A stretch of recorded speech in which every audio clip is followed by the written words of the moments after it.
بسم اللہ الرحمن الرحیم الحمد للہ رب العالمین والصلاة والسلام على سید الانبیاء والمرسلین وخاتم النبیین سیدنا محمد وآلہ وصحبہ اجمعین ومن تبعهم بإحسان ودعا بدعوتهم إلى يوم الدين أما بعد أعوذ بالله من الشيطان الرجيم بسم الله الرحمن الرحيم يا أيها الناس اتقوا ربكم الذي خلقكم من نفس واحدة وخلق منها زوجها وبث منهما رجالا كثيرا ونساء واتقوا الله الذي تساءلون به والأرحام إن الله كان عليكم رقيبا صدق الله العظيم اللهم صل على محمد وعلى آل محمد وبارك وسلم. محترم بزرگوں، دوستوں اور دینی بھائیوں، حضرت انس ابن مالک رضی اللہ عنہ بہت مشہور صحابی ہیں. یہ حضور پاک صلی اللہ علیہ وسلم کے خاص خادم تھے. سفر و حضر میں آپ کی خدمت کرتے تھے اور اس بات پر وہ فخر کرتے تھے اور اپنے نام کے ساتھ خادم کا لفظ لگاتے تھے. خادم و رسول اللہ، یعنی رسول اللہ صلی اللہ علیہ وسلم کے خادم. جب اللہ کے رسول صلی اللہ علیہ وسلم ہجرت فرما کر مدینہ منورہ تشریف لے گئے، اس وقت ان کی عمر 10 سال تھی. ان کی والدہ حضور پاک صلی اللہ علیہ وسلم خدمت میں لے کر کے آئیں اور انہوں نے کہا کہ انس بہت ہی ذہین اور سمجھدار بچہ ہے، اس کو خدمت کے لیے قبول فرما لیں. اللہ کے رسول صلی اللہ علیہ وسلم نے ان کو خدمت کے لیے رکھ لیا. 10 سال تک حضرت انس رضی اللہ عنہ حضور پاک صلی اللہ علیہ وسلم خدمت کی. کہتے ہیں کہ ان 10 سالوں میں کبھی حضور صلی اللہ علیہ وسلم نے ہمیں ڈانٹا نہیں، کبھی یہ نہیں فرمایا تم نے یہ کام کیوں کیا، یہ کام کیوں نہیں کیا، کبھی آپ نے نہیں فرمایا. اور خادم تھے تو دعا دی حضور صلی اللہ علیہ وسلم نے ان کو، ان کی اولاد میں برکت کی دعا دی، مال میں برکت کی دعا دی. تو اولاد، وہ خود کہتے ہیں کہ اولاد کی اولاد یعنی 100 کے قریب، اور مال میں برکت کی دعا دی. ان کا کھجور کا جو باغ تھا اس میں سال میں 2 مرتبہ کھجوریں ہوتی تھی، باقی سارے باغات میں سال میں 1 دفعہ اور ان کے باغ میں 2 دفعہ. تو حضرت انس رضی اللہ عنہ بالکل جیسے بچے تھے گھر کے ممبر تھے، گھر کا جو کام ہوتا تھا اندر باہر جانے کا وہ حضرت انس رضی اللہ عنہ کرتے. اتنے خاص تھے حضرت انس رضی اللہ عنہ. چونکہ ان کے والد بھی نہیں تھے، بچپن میں والد کے انتقال ہو گیا تھا، یتیم تھے اور بچے تھے. حضور صلی اللہ علیہ وسلم ان سے بڑی محبت کرتے تھے. کبھی کبھی فرماتے تھے یا بنیا، اے میرے بیٹے. کبھی کان پکڑ کر فرماتے یا ذوالحسنین، اے 2 کانوں والے. مذاق میں فرماتے تھے آپ، 2 کان تو سبھی کے ہیں لیکن آپ ان سے مذاق کرتے تھے، کہہ دیا ذوالحسنین. تو حضور پاک صلی اللہ علیہ وسلم کے بہت ہی خاص خدمت گزار تھے حضرت انس بن مالک رضی اللہ عنہ. بخاری اور مسلم کی روایت ہے، حضرت انس رضی اللہ عنہ کہتے ہیں کہ شروع میں ہمیں منع کر دیا تھا کہ حضور صلی اللہ علیہ وسلم سے سوال نہیں کرنا ہے. اللہ نے قرآن میں آیت نازل فرمائی یا ایھا الذین آمنوا لا تسألوا عن اشیاء ان تبد لکم تسؤکم. ایمان والوں، ایسی چیزوں کے بارے میں سوال نہ کرو اگر وہ ظاہر ہو جائیں تو تمہیں ناپسند ہو. تم نے سوال کیا نبی سے، اللہ نے حکم نازل کر دیا، پھر تم کر نہ پاؤ اس کو، تم پریشانی میں مبتلا ہو جاؤ.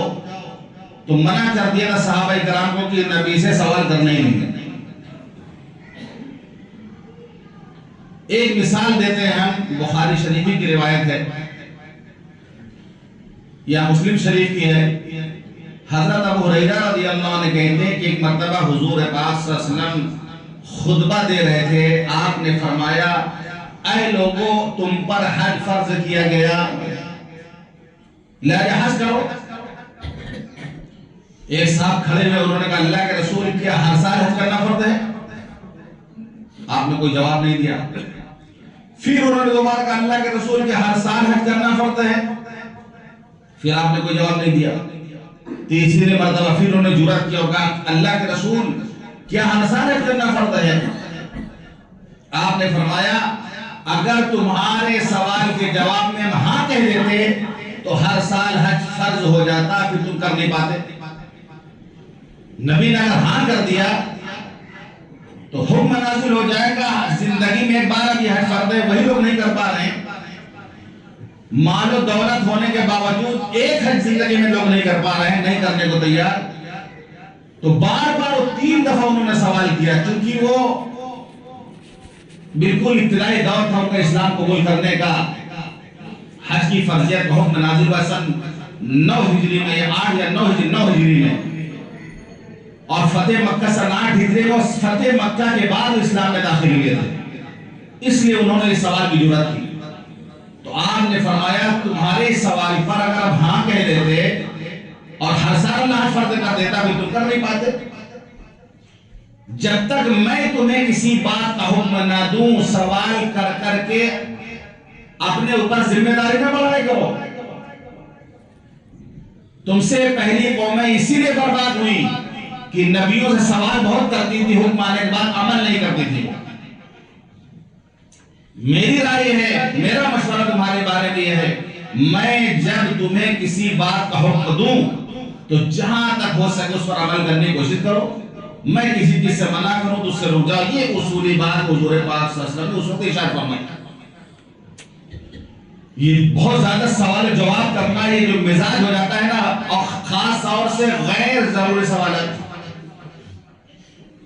علماء کے پاس بھی لوگ جاتے ہیں تو غیر ضروری سوالات لے کر، یعنی دین کی موٹی موٹی باتیں انہیں نہیں معلوم، نماز کے مسائل نہیں معلوم، غسل کے مسائل نہیں معلوم، وضو کے مسائل نہیں معلوم. بحث آپس میں کرتے ہیں، عجیب عجیب مسئلے میں بحث کرتے ہیں جس کو جاننا کوئی ضروری بھی نہیں ہے. مفتی تقی صاحب نے لکھا ہے کہ مفتی ہے بڑے، انہوں نے لکھا ہے کہ ایک صاحب میرے پاس آئے، انہوں نے سوال کیا کہ حضرت بتائیے حضرت آدم علیہ السلام کو 2 بیٹے تھے، حابیل اور قابیل. قابیل نے حابیل کو قتل کیا تھا، ایک رشتے کا معاملہ تھا، لڑکی کی وجہ سے قتل ہوا تھا وہ، تو اس لڑکی کا کیا نام تھا؟ ٹھیک ہے بھائی لڑکی کا نام جان کے کیا کرو گے تو؟ یعنی قبر میں فرشتے پوچھیں گے اس کا نام، قیامت میں اللہ پوچھیں گے نام. اب یہ غیر ضروری بات ہے کہ اس لڑکی کا نام تھا، اس پر لوگ بحث کر رہے ہیں. بہت سے سوالات ہیں. موسیٰ علیہ السلام کی والدہ کیا نام تھا بتائیے. حضرت نوح علیہ السلام جو کشتی بنائی اس کی لمبائی چوڑائی کتنی تھی بتائیے. یہ غیر ضروری سوالات ہیں، اس میں وقت ضائع نہیں کرنا چاہیے، یہ فضول باتیں. دین کی جو اہم اور ضروری باتیں ہیں اس کا علم حاصل کرنا چاہیے. اسی طرح ایک مسلمان کے لیے شریعت کے معاملے میں کیوں کا سوال نہیں ہے کوئی. پوری زندگی میں صحابہ کرام نے نبی سے کیوں کر کے کوئی سوال نہیں کیا. ایک مسلمان کے لیے اسی گنجائش نہیں کہ کیوں سے سوال کرے. جیسے ایک صاحب تشریف آیا تھانوی کے یہاں، کہہ لے حضرت فلاں چیز کیوں حرام ہے؟ تو حضرت نے فرمایا پہلے بات بتاؤ تمہاری ناک سامنے کیوں ہے؟ پیچھے بھی ہو سکتی ہے، سامنے کیوں ہے؟ یعنی بتانے کا کہ سب فالتو باتیں کرنے سے کیا فائدہ؟ جس اللہ نے تمہاری ناک سامنے بنائی وہ حکمت جانتا ہے. اسی طریقے سے اگر اللہ نے حرام قرار دیا تو اللہ اس کی حکمت کو جانتا ہے. بہت سے لوگ کیوں سے سوال کرتے رہتے ہیں، ارے فجر میں 2 رکعت کیوں ہیں، ظہر میں 4 رکعت کیوں ہیں، عصر میں 4 رکعت کیوں، مغرب میں 3 کیوں، عشاء میں 4 کیوں. دماغ لگاتے ہیں فجر میں تو بہت لمبا ٹائم رہتا ہے تو 4 اس میں ہونا چاہیے. لمبا ٹائم رہتا فجر بات تو 2 رکعت ہو جائے، اس میں تو 4 ہونا چاہیے. عصر کے ٹائم دکانداری کے ٹائم 2 میں کام چلا دیتے، 4 رکھ دیے اس نے. تو یہ سوالات آتے رہتے ہیں. تو ایک مسلمان کے لیے کیوں کا لفظ ہمارے یہاں نہیں ہے. کیا سے ہم سوال کر سکتے ہیں، کیا اس میں کیا حکم شرعی ہے، اس میں اللہ رسول کا کیا حکم ہے، یہ سوال کر سکتا ہے. کیوں کا کوئی مسلمان کے لیے گنجائش نہیں ہے. پوری زندگی صحابہ کرام نے حضور سے کیوں کر کے کوئی سوال نہیں کیا. تو حضرت انس رضی اللہ عنہ کہتے ہیں کہ ہمیں سوال کرنے سے منع کر دیا تھا، ہم تو پوچھ نہیں سکتے تھے، ہمت ہی نہیں پڑتی تھی پوچھیں کچھ. خادم خاص خلوت و جلوت میں ساتھ رہنے والے ہمت نہیں کہ نبی سے پوچھ سکیں. بہت سے لوگ کہتے ہیں یار آپ خاص آدمی، آپ پوچھ لیجیے مولانا صاحب سے، آپ خاص آدمی ہیں. ہمت نہیں کرتا حضرت انس سوال کرنے کا. پھر خواہش کا ظاہر کر رہے ہیں کہ ہم لوگ صحابہ یعنی چاہتے تھے کہ کوئی گاؤں کا رہنے والا دیہاتی آئے، کوئی گاؤں سے کوئی بدو آئے، کوئی دیہاتی آئے، وہ حضور سے جگہ سے سوال کر لے تو حضور کو ارشاد فرمائے تو ہم کو بھی ہو جائے، ہمیں معلوم ہو جائے. ہم لوگ انتظار کرتے تھے کوئی گاؤں کا رہنے والا جائے. بدو جو ہوتے وہ سخت ہوتے. حضور پاک صلی اللہ علیہ وسلم فرمایا سختی دیہاتوں میں ہوتی ہے، دیہات والوں میں سختی ہوتی ہے کیونکہ وہ علمی مجلسوں سے دور ہوتے ہیں، ان کی اتنی تعلیم نہیں ہو پاتی ہے تو بہت سخت ہوتے ہیں. وہ جملہ ان کا بڑا سخت ہوتا ہے. تو بدو جو ہوتے بڑے سخت ہوتے تھے، آپ کے گاؤں سے آتے تھے، عجیب عجیب حرکت کرتے تھے. کبھی پیشاب مسجد میں کر دیا کوئی بدو آ کے. حضرت انس کہتے ہیں، بخاری کی روایت ہے کہ حضور صلی اللہ علیہ وسلم نجران کی چادر اڑی ہوئی تھی، ایک دیہاتی آئے بدو چادر پکڑ کھینچا اتنی زور سے کہ حضور صلی اللہ علیہ وسلم گردن پوری ٹھاری پڑ گئی، نشان پڑ گئے پورے کھینچنے سے. کہتا ہے محمد جو مار اللہ نے تم کو دیا ہمارا بھی حصہ دو، اس میں ہمارا بھی حصہ دو. آپ مسکرائے اور آپ لوگ مدیہ پہ اس کو بھی کچھ مال دے دو. تو بدو جو ہے جلیل ہے، یعنی سوال بے دھڑک حضور سے سوال کر لیتے تھے. صحابہ خود تو ہمت نہیں کرتے تھے، منع تھا، لیکن وہ انتظار کرتے تھے کوئی بدو آ کے حضور سے سوال کرے. حضرت انس رضی اللہ عنہ کہتے ہیں کہ ایک بدو آیا ایک بدو. حضور صلی اللہ علیہ وسلم مسجد تشریف فرما ہے، مجلس لگی ہے، صحابہ کرام بیٹھے ہوئے ہیں. وہ آیا، آنے کے بعد مسجد نبی کے دروازے کے پاس اپنی سواری کا اونٹ کو باندھا. اس نے باندھ کر کے آیا، کہہ رہا عبد المطلب کا پوتا کون ہے اس میں؟ کون ہے عبد المطلب کا پوتا؟ لوگوں نے بتایا کہ حضور صلی اللہ علیہ وسلم یہ ہے. آگے بیٹھ کے سوال کرتا ہے کہ پہلی بات اس نے کلیئر کر دی کہ دیکھیے میں کچھ سوال آپ سے کروں گا اور بہت سختی کے ساتھ سوال کروں گا. برا تو نہیں مانیں گے آپ نے برا نہیں مانیں گے، پوچھو کیا پوچھنا ہے. پہلے کہہ دیا کہ ہم سختی کے ساتھ سوال کریں گے. آپ برا تو نہیں مانیں گے، آپ نے برا نہیں مانیں گے، پوچھو. انہوں نے کہا کہ آپ کا قاصد جو ہے ہمارے علاقے میں گیا تھا، وہ بنو سعد بن بکر کے رہنے والے تھے، وہاں سے قوم نے ان کو بھیجا تھا اسلام کی جانکاری کرنے کے نمائندہ بنا کر کے. یعنی پورے علاقے والوں نے نمائندہ بنا کر کے بھیجا تھا. ان کا نام تھا زمام بن ثعلبہ کہ جائیے مدینہ معلوم کر اسلام کے بارے میں معلوم کر کے آئیے. تو انہوں نے کہا کہ آپ کا قاصد ہمارے علاقے میں گیا تھا، اس نے ایک بات بتائی کہ آپ یہ کہتی ہیں کہ اللہ نے آپ کو رسول بنایا. آپ نے کہا اللہ نے آپ کو رسول بنا کے بھیجا. پھر وہ سوال کرتا ہے کہ آسمان کس نے بنایا؟ آپ نے کہا اللہ نے. زمین کس نے بنائی؟ آپ نے کہا اللہ نے. زمین میں پہاڑ کس نے بنائے؟ پہاڑوں میں جو کچھ ہے اس کو کس نے بنایا؟ آپ نے فرمایا اللہ نے. کہتا ہے قسم اس ذات کی جس نے آسمان کو بنایا، جس نے زمین کو بنایا، زمین پہ پہاڑ جس نے نصب کیے، کیا اسی خدا نے آپ کو رسول بنا کے بھیجا ہے؟ آپ نے ہاں اسی خدا نے ہمیں رسول بنا کے بھیجا ہے. پھر وہ کہتا ہے آپ کے قاصد نے یہ بھی بات بتائی کہ دن رات میں 5 نمازیں ہمارا فرض ہیں. آپ نے فرمایا ہاں دن رات میں 5 نمازیں فرض ہیں. قسم ہے آپ کے بھیجنے والے کی، کیا اللہ نے آپ کو نماز پڑھنے کا حکم دیا ہے؟ ہاں اللہ نے اس کا حکم دیا ہے. آپ کے قاصد نے یہ بھی بتایا کہ پورے سال میں رمضان کا روزہ بھی رکھنا ہے. آپ نے فرمایا یہ بھی کرنا ہے. قسم ہے آپ کے بھیجنے والے کی، کیا اللہ نے آپ کو روزہ رکھنے کا حکم دیا ہے؟ آپ نے ہاں اللہ نے آپ کو روزہ رکھنے کا حکم دیا.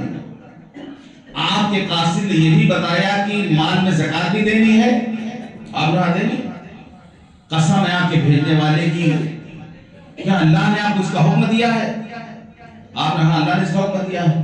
آپ کے قاصد نے یہ بھی بتایا کہ جو مکہ پہنچنے کی استطاعت رکھتا ہو اس پر حج فرض ہے. آپ پر بے شک قسم ہے آپ کے بھیجنے والے کی، کیا اللہ نے حد فرض کیا ہے؟ آپ نے کہا اللہ نے فرض کیا۔ یہ سوال جواب کیا، صاف ستھری بات، ایک دم کلیئر بات کہ صحابہ تعریف کرتے تھے کہ ایسا سوال کرنے والا کوئی بندہ آئے نہیں حضور کے پاس کرنے، ایسی بات کرنے والا تو حضور کے پاس آئے نہیں کوئی ایسی بات کرنے والا۔ سوال جواب کر کے اٹھا وہ بندہ، چلنے لگا تو جاتے ہوئے کہہ رہا والذی بعثک بالحق لا ازید علیہن ولا انقص منہن، قسم ہے آپ کے بھیجنے والے کی، قسم ہے آپ کے بھیجنے والے کی، آپ نے جو ارشاد فرمایا اس میں نہ ہم کمی کریں گے نہ زیادتی کریں گے، جو حکم آپ نے بتا دیا نہ اس کا ہم کم کریں گے نہ زیادہ کریں گے۔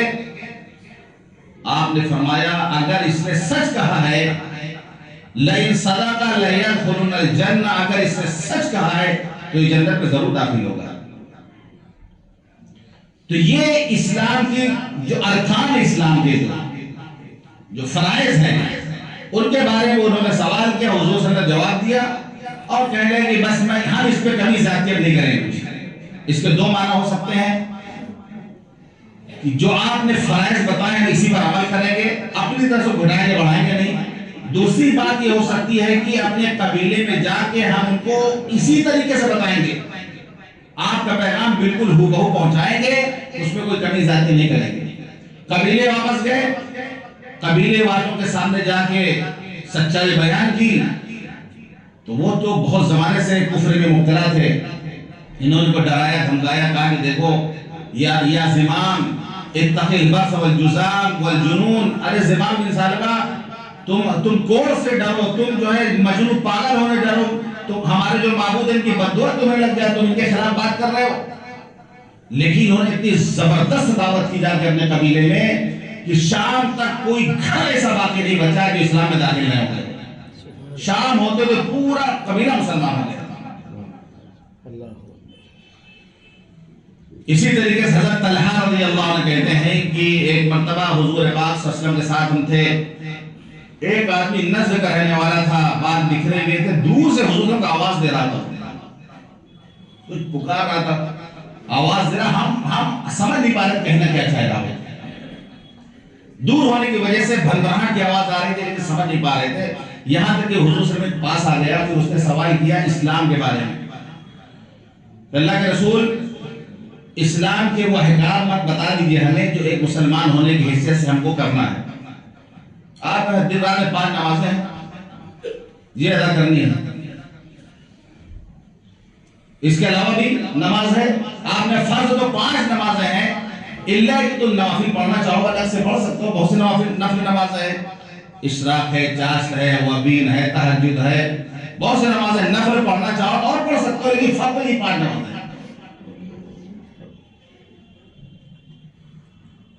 اور آپ نے فرمایا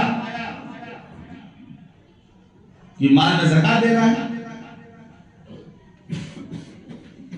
روزہ رکھنا ہے، حج کا تذکرہ آپ نے اس میں نہیں کیا، آپ نے اس میں 2 قول ہے، ایک تو یہ ہے کہ اس وقت حج فرض نہیں ہوا تھا اس لیے حج کا تذکرہ حضور صلی اللہ علیہ وسلم نے نہیں کیا، اور بعض کہتے ہیں کہ جس طرح ان کو اتنی چیزوں کی ضرورت تھی، یعنی حضور جیسے ڈاکٹر کے پاس کوئی جاتا ہے تو مرض جس دوا کی ضرورت وہی ڈاکٹر وہ دوا نہیں دیتا، جو اس وقت اس مریض کو جس کی ضرورت ہے اس کو بتا دیا جائے، علاج ہو جائے اس کا۔ یا حضور صلی اللہ علیہ وسلم نے حج کا تذکرہ کیا ہوگا، راوی نے مختصر کر کے واقعے کو بیان کر دیا، یہ بھی ہو سکتا ہے، یہ بھی بخاری مسلم کی روایت ہے۔ تو جب انہوں نے یہ بات سنی اور ہر ایک کو انہوں نے سوال کیا تھا کہ اللہ کا رسول زکات تو فرض ہے، کیا نفل بھی کچھ ہے؟ آپ نے فرمایا ہاں نفلی صدقہ تم کر سکتے ہو، فرض اور روزہ اس کے علاوہ کوئی روزہ ہے؟ آپ نے فرمایا ہاں فرض تو رمضان کا روزہ ہے، ہاں نفلی روزہ تم رکھنا چاہو تو رکھ سکتے ہو، جیسے دوشنبہ کا دن جمعرات کا روزہ رکھنا یہ نفل روزہ ہے۔ ایام 20 کے 3 روزے، ہر مہینے کے 3 روزے ہیں، 13 14 15 تاریخ چاند کی تاریخ کو روزہ رکھا جائے، اس کی فضیلت ہے حدیث میں۔ انہوں نے سن کر کے فرمایا کہ میں جو آپ نے حکم دے دیا میں اس میں کمی زیادتی نہیں کروں گا۔ وہاں پر آپ نے فرمایا کامیاب ہو گئے شخص اگر اپنی بات میں سچا ہے، تو کامیاب ہو گئے شخص اگر اپنی بات میں سچا ہے۔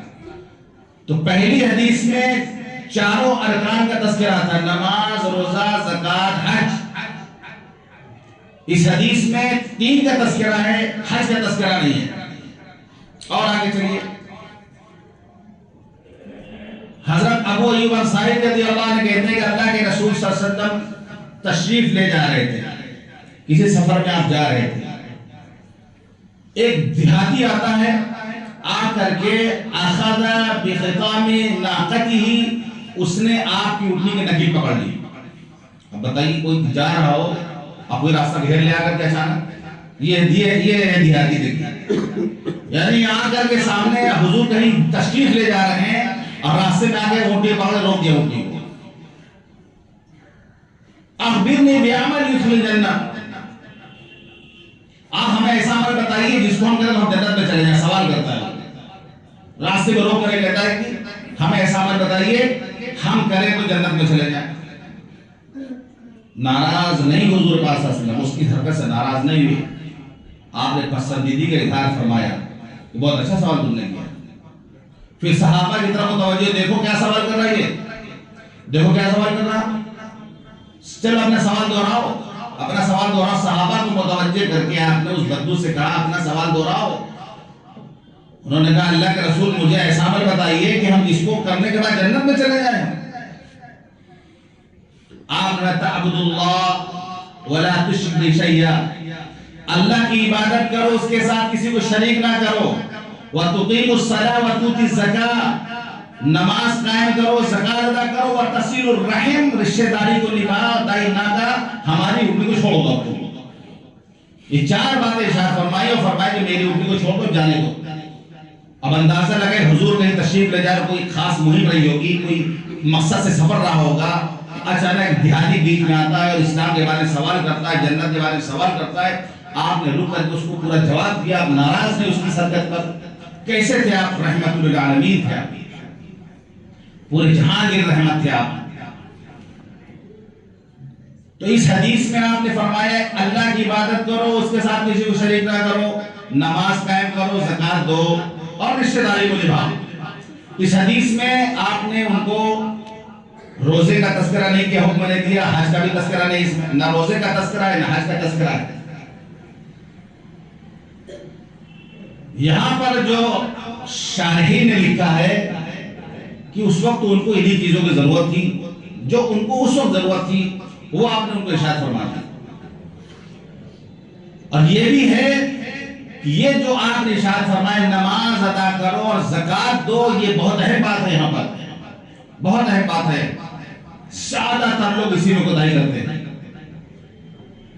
بہت سے لوگ جو روزہ بھی رکھتے ہیں، روزہ رکھتے ہیں نماز نہیں پڑھتے ہیں، روزہ رکھتے ہیں لیکن نماز نہیں پڑھتے ہیں۔ رمضان آئے گا، بہت سے لوگ ایسے ہوں گے جو روزہ تو رکھتے ہیں لیکن نماز نہیں پڑھتے ہیں۔ بہت سے ایسے حاجی ہیں، حج کرتے ہیں، حج کیے ہیں، زکات نہیں دیتے ہیں، یعنی حج ہے ان کا، حج کا رکھا ہے، زکات نہیں نکالتے۔ یہ 2 فرائض کا تاکید کے ساتھ جو قرآن میں جگہ جگہ میں نماز قائم کرو، زکات دو، نماز قائم کرو، پورے قرآن میں بھرا ہوا یہ دونوں چیزوں کا حکم، کیونکہ اکثر لوگ انہی دونوں میں کوتاہی کرتے ہیں، ایک نماز نہیں پڑھتے ہیں، زکات نہیں دیتے، ورنہ حج بھی لوگ کر لے رہے ہیں، رمضان کا روزہ بھی لوگ رکھ رہے ہیں، لیکن روزہ رکھنے کے بعد بھی بہت سے نماز نہیں پڑھتے ہیں، حج کرنے کے بعد بھی بہت سے لوگ زکات نہیں دیتے ہیں، اور رشتہ داری کا تو حال نہ پوچھیے، رشتہ داری کا تو حال نہ پوچھیے، بیچارہ غریب رشتہ دار۔ آخر اور فرمایا وتصل الرحم، رشتہ داری کو نبھانا، یہ بہت اہم بات ہے کہ رشتہ داری جو ہے، رشتہ داری اس کی اہمیت اس سے آپ سمجھ لیجیے کہ اللہ نے جب رشتہ داری کو پیدا فرمایا، رشتے کو پیدا فرمایا، رحمان اللہ کا نام ہے، اپنے نام سے اس کو بنا، رحم کہتے ہیں، عربی میں رشتے کو کہتے ہیں رحم، والارحام، رحم بولتے ہیں رشتے کو، یعنی رحمان کا نام اس کو ملا۔ اللہ نے پھر رشتے سے وعدہ کیا جو تجھے جوڑے گا میں اسے جوڑوں گا، جو تجھے توڑے گا میں اسے توڑوں گا۔ حضرت عائشہ رضی اللہ عنہ کہتی ہیں کہ الرحم معلقۃ بالعرش، رشتہ داری عرش رحمان سے لٹکی ہوئی ہے، لٹکی ہوئی ہے وہ، اور وہ کہتی ہے من وصلنی وصلہ اللہ ومن قطعنی قطعہ اللہ، جو مجھے جوڑے گا اللہ اسے جوڑے گا، جو مجھے توڑے گا اللہ اسے توڑے گا۔ یہ ہے رشتہ جو کہ ہم چھوٹی چھوٹی باتوں پر رشتہ چھوڑ دیتے ہیں، چھوٹی چھوٹی باتوں پر رشتہ توڑ دیتے ہیں، تعلقات خراب ہو جاتے ہیں۔ رشتہ داریاں جو ہے بہت اہم ہیں، اس میں برابری میں نہیں دیکھنا ہے کہ فلاں رشتہ دار شادی میں ہمیں نیوتا دے گا تو ہم نیوتا دیں گے، وہ ہم کو بارات میں لے جائے گا تو ہم بارات میں لے جائیں گے، وہ ہم کو پوچھے گا تو ہم اس کو پوچھیں گے، کون سی رشتہ داری ہوگی؟ حضرت عبداللہ ابن عمرو بن عاص رضی اللہ عنہ فرماتا ہے، اللہ کے رسول نے فرمایا لیس الواصل بالمکافی، برابری کرنے والے رشتہ نبھانے والا نہیں ہے کہ تم ہم کو نیوتا تو ہم تم کو نیوتا دیں، تو ہم کو ہدیہ تو ہم تم کو ہدیہ دیں۔ کوئی بیچارہ کا سنت طریقے سے اگر کوئی نکاح کر لے اور زیادہ اہتمام نہ کرے شادی بیاہ میں دعوت کا، پورا حقہ پانی برادری بند اس دن سے، اس کا کوئی دعوت نہیں دے گا۔ اس نے ہمت کر کے سنت کے مطابق زیادہ خرچہ نہیں کیا، بس اسی ہم لوگ کے گھروں میں نا ایک کاپی ہوتی باقاعدہ، ایک کاپی ہوتی ہے گھر میں، اس میں نام لکھا ہوتا ہے کون کون ہم کو کتنا شادی میں پیسہ دیا ہے، کیا کیا سامان دیا وہ لکھتے ہیں۔ پھر جب ان کی شادی ہوتی ہے یا تو وہی والا جو ان کا دیا رکھا وہی لوٹا دیتے ہیں، یا تو پھر اسی کے بقدر اسی قیمت کا سامان ہم دیتے ہیں 10 سال کے بعد۔ یعنی اگر کسی زمانے میں سائیکل 200 روپے کی اس نے دیا تھا، 200 روپے کے دیا تھا، تو اب جو ہے 10 سال کے بعد سائیکل کتنی ہو گئی؟ 2000 کی ہو گئی مثال کے طور پر، یا 4000 کی ہو گئی۔ تو ہمارے ہاں ایک طریقہ یہ ہے کہ باقاعدہ مانگتے ہیں لوگ کہ ہم آپ کیا سائیکل دیے تھے، آپ کو بھی سائیکل دی جائے۔ بہت سے کراچی والے اب بولیے 200 کے بارے میں دیا تھا، اب جو ہے اتنی مہنگی ہو گئی، تو بہت سے لوگ چالائی کرتے ہیں سامان کے چکر میں، اور پیسہ دے دو، آج 500 روپے دو، جب 20 سال بعد 500 دینا پڑے گا۔ بہت برابری سرابری کرتے شادی کے موقع پر لوگ، یہ اس کا شریعت سے کوئی تعلق نہیں ہے کہ ہم کو کوئی نیوتا دے تبھی ہم دے دیں گے، نہیں پوچھیں گے۔ اچھے اچھے رشتے داروں کی بات کر رہا ہوں، اگر آپ نے سنت طریقے سے نکاح کر لیا ہے، اگر آپ نے جو ہے برات آپ نہیں لے گئے کہ شریعت کے خلاف ہے، پھر وہ جو بھی جتنا بھی دھوم دھام سے کرے آپ کو بائیکاٹ کر دیا جائے گا، آپ کو نہیں پوچھا جائے گا۔ اسی لیے کوئی ہمت نہیں کر پاتا کہ شرعی طور پہ شادی کرے، کیونکہ بیچارہ کھایا ہوا کھلا رہے ہو، ورنہ بائیکاٹ کر کے پورے برادری والے پورے خاندان والے، یہ شریعت کے خلاف ہے۔ لیس الواصل بالمکافی، برابری کرنے والا رشتہ داری والا نہیں ہے۔ ولكن الواصل اذا قطع رحمه وصلها، رشتے نبھانے والا وہ ہے جب رشتے کو توڑا جانا وہ اس کو جوڑے، ٹوٹتے ہوئے رشتے کو جوڑنے والا یہ رشتہ نہیں کرنے والا ہے، یہ رشتہ نبھانے والا ہے۔ اسی طریقے سے رشتے کی تاریخ میں یعنی رشتہ نبھانے کی برکت جو ہے، اللہ کے رسول صلی اللہ علیہ وسلم نے فرمایا من حب ان یبسط له فی رزقی وینسأ له فی اثری فلیصل رحمہ، جو یہ چاہتا ہے کہ اس کے رزق میں وسعت ہو، اس کے عمر میں برکت ہو، اس کو چاہیے کہ رشتہ نبھائے۔ اب آدمی کہے گا کہ آپ تحقیق کرتے کہ یار جو ہے رزق تو مقدر کا ہے، ملے گا ہی، بڑے کہاں سے ہم لڑائی کریں چاہے رشتہ نبھائیں، ملنا تو ہوتا ہی ہے مقدر والا۔ موت آپ خود تقریب میں بتا دیں کہ موت اٹل ہے، لکھی ہوئی ہے، اسی دن مرنا ہے، ایک سیکنڈ آگے پیچھے نہیں ہو سکتا۔ پھر رشتہ داری نبھائیں نہ نبھائیں، کون سے موت آگے پیچھے ہو جائے گی۔ لیکن حضور فرماتے ہیں کہ جو رشتہ نبھائے، جو یہ چاہتا ہے کہ اس کے عمر میں برکت ہو، اس کے مال میں برکت ہو، رشتہ داری کو نبھائے۔ ربڑ دیکھا ہے نا، ربڑ اتنا بڑا ہوتا ہے، آپ ہاتھ میں لیں اس کو کھینچ دیں اتنا بڑا ہو جائے گا، چھوڑ دیں اتنا بڑا ہو جائے گا۔ جو رشتہ داری نبھائے گا اللہ ربڑ کھینچ دے گا اس کے لیے۔ ربڑ تو اتنا ہی بڑا ہے لیکن اس کے لیے ربڑ کھینچ دیا جاتا ہے، یعنی اس کے عمر برکت ہو جاتی ہے، اس کے مال برکت ہے، کچھ ہوتا نہیں، ربڑ کھینچ دیا جاتا ہے بس۔ ایک مثال کے طور پر اس بات کو سمجھانے کی کوشش کی گئی ہے۔ تو ابھی چونکہ نکاح کا بڑا ماحول ہے، ہر طرف جو ہے شادیاں ہو رہی ہیں اور نکاح ہو رہا ہے، ابھی بھی جمعہ کے بعد بھی آج نکاح ہے مسجد میں، عصر بعد بھی نکاح ہے مسجد میں، اس لیے رشتہ قائم ہو رہا ہے۔ اس کا بہت خاص تعلق ہے رشتہ داری کا، اس کی بڑی اہمیت ہے۔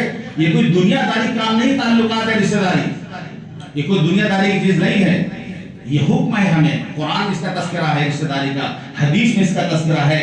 تو ہم رشتہ داری جو جس تعلق سے ہمارا رشتہ دار ہے اس سے ملاقات کریں، اس سے رشتہ باقی رکھنے کی کوشش، خاص طور سے اماں اور ابا کی طرف کے جو رشتہ دار ہیں، ماں باپ کی طرف کے جو یعنی والدین، اماں ابا کی طرف، باپ کی طرف سے جو پھوپھی ہو گئی، چچا ہو گئے، پھوپھی تو آنکھ نکلتی ہے، پھوپھی آ گئی شادی میں تو موڈ خراب ہو جائے گا سب کا، پھوپھی کہاں سے ایک ہفتہ پہلے سے اپنا بھولیا بستر لے کے گھر میں آ گئی، اب پھوپھی لوگ بیچاری بھتیجے محبت جان دیے رہتی ہیں، پھوپھی آ گئی تو ٹریننگ بچپن سے دی گئی نا پھوپھی لوگوں کے خلاف، ماموں کوا ماما، بندر ماما، سب ماما ہیں، چچا کوئی نہیں ہے، ٹریننگ بچپن سے دی گئی ہمیں، کھانا آئیں گی ماشاءاللہ کیا بات ہے، کھانا آئی ہے، پھوپھی آ گئی منہ بن جائے گا، پھوپھی آنکھ میں گڑے گی آگے، کھانا آئیں گی ماشاءاللہ، سانس آئیں گی کیا بات ہے، اماں آئیں گی کھلا نہیں سکتے گھر میں اماں جائے، یعنی باپ اگر ماں باپ لڑکی کے اماں باپ جائیں گھر میں تو آفت ہے، سمجھ لیجیے لڑائی جھگڑا لگا رہے گا، ساس سسر ہے کیا بات ہے ماشاءاللہ، گوشت لاؤ تو آج جو ہے آج مٹن پکے گا، آج مچھلی پکے گی، ساری لسٹ تھما دی جائے گی، یہ جو تفریق ہے نا یہ اچھی چیز نہیں ہے، رشتہ دار تو رشتہ دار ہے، ماں کی طرف سے ہو یا باپ کی طرف جو رشتہ داری ہے دونوں کا بہت خیال رکھنا چاہیے، خاص طور سے جن کے والدین کا انتقال ہو چکا ہے، حدیث میں حکم ہے اگر کسی نے جو ہے ماں باپ کا بہت خیال رکھا لیکن ان کے انتقال کے بعد اگر وہ خیال رکھی ان چیزوں کا، ماں باپ کے لیے مغفرت کی دعا کرتا رہے، ان کی رشتہ داری کو باقی رکھے تو اللہ تعالیٰ اس کو فرما برداروں میں لکھ دیں گے، مرنے کے بعد بھی ماں باپ فرما برداروں کا اللہ اس کو لکھ دیں گے، اگر نافرمانوں میں تھا تو فرما بردار ہو جائے گا، تو جسے خالہ ہو گئی، خالہ ماں کی جیسی ہوتی ہے، اس کو تو خیر نہیں بتانے کی زیادہ ضرورت نہیں ہے، ادھر ماں والا رشتہ بتانے کی زیادہ ضرورت نہیں، باپ کی طرف جو ہے تھوڑا سا اس کا خیال رکھا جائے، تھوڑا سا معاشرے میں ایک چیز ہے، یہ میں ایسے نہیں کہہ رہا ہوں،